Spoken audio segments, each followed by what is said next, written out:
அப்போ திடீர்னு பார்த்தா ஒரு ஃபோனு வந்தோடனே சாப்பிட தான் போனேன். அவங்களாம் தப்பாக நினச்சிக்கிறாங்களான்னு தெரியல. திடீர்னு தான் ஃபோன் வந்துடுச்சு.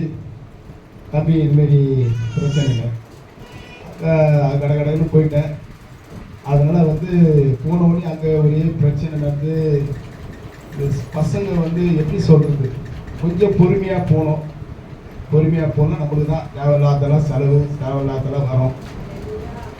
பசங்களோட இது அதுக்காக ஜபம் பண்ணிங்க. அவர் மண்டியில் அடிபட்டுச்சு, இவரும் அடிச்சிருக்கிறா, அவங்க அடிச்சிருக்கிறா, மண்டியில் அடிபட்டுச்சு. ஆனால் நாங்களாம் ஜபம் பண்ணி தான் இருந்தோம். ஆனால் அந்த பூர்வீக சமாதானத்தை கொடுத்து எவ்வளோ ஆண்டவர் நம்ம கூட உள்ள ஆண்டவர் நம்மளுக்கு உள்ளே இருக்காரு. ஆனால் அவ்வளோ சீக்கிரமாக ரசிக்கப்படும், சீக்கிரம் ரசிக்கப்பட்டு நல்லா ஒரு சாட்சியாக இங்கே சொல்கிற அளவுக்கு இருக்கணும்.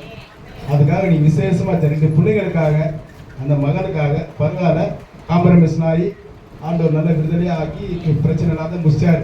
அதுக்காக கோடான கோடி நன்றி. அதேமாதிரி என் உடம்பு பலவீனமாக இருக்குது, அதுக்காக ஜெபம் பண்ணிங்க. கரெக்டாக நாம் சோத்துறோம்.